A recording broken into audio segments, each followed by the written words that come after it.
je te donne les 3 astuces principales pour que tu aies 20 sur 20 à ton brevet des collèges, c'est-à-dire les astuces qui vont te permettre de réviser correctement cette épreuve.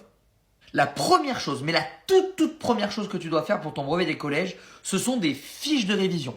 Comment on fait des fiches de révision? Eh bien, on écrit dans cette fiche les principaux points qui vont te servir pour réviser. Je t'ai fait une liste, et je vais te la dire tout de suite, de tous les points qu'il faut que tu arrives à mettre en avant dans ta fiche, c'est-à-dire le nombre de fiches que tu dois faire pour réviser correctement ton brevet des collèges. Il y a une fiche sur le PGCD et le PPCM, tout ce qui est division euclidienne, etc.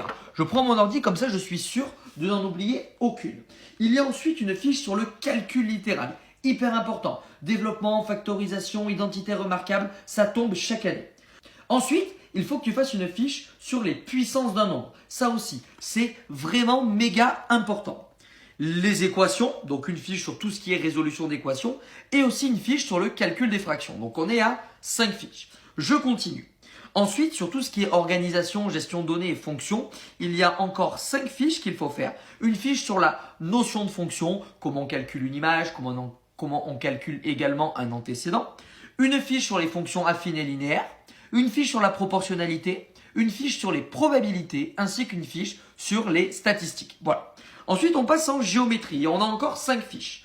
Une fiche sur le théorème de Thalès, une fiche sur la trigonométrie, une fiche sur le théorème de Pythagore, une fiche sur les transformations du plan et enfin une fiche sur la géométrie dans l'espace.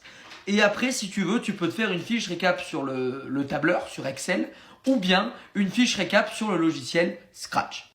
La deuxième astuce, c'est de faire des exercices. Il faut que tu fasses des exercices parce que faire des fiches, c'est bien, c'est cool. Ça te permet en fait de revoir et d'apprendre rapidement et efficacement ton cours. Mais le nerf de la guerre, c'est de faire des annales de brevet. D'ailleurs, n'oublie pas que je t'envoie mon sujet 0 du brevet 2024 ainsi que plein d'autres sujets de brevet blanc et des fiches de révision par mail.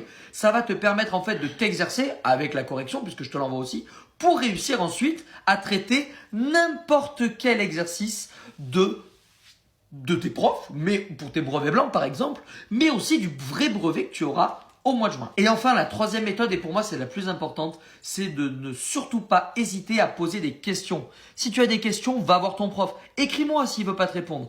Il ne faut pas que tu restes avec des interrogations. Et ça, j'ai envie de dire, c'est valable un peu pour tous les examens. Donc si tu as envie de réviser un examen comme le brevet et que tu as des questions de maths, tu m'envoies un message. Et moi, je ferai le maximum pour t'aider. En tout cas, je te souhaite une très bonne soirée et je te dis à très bientôt.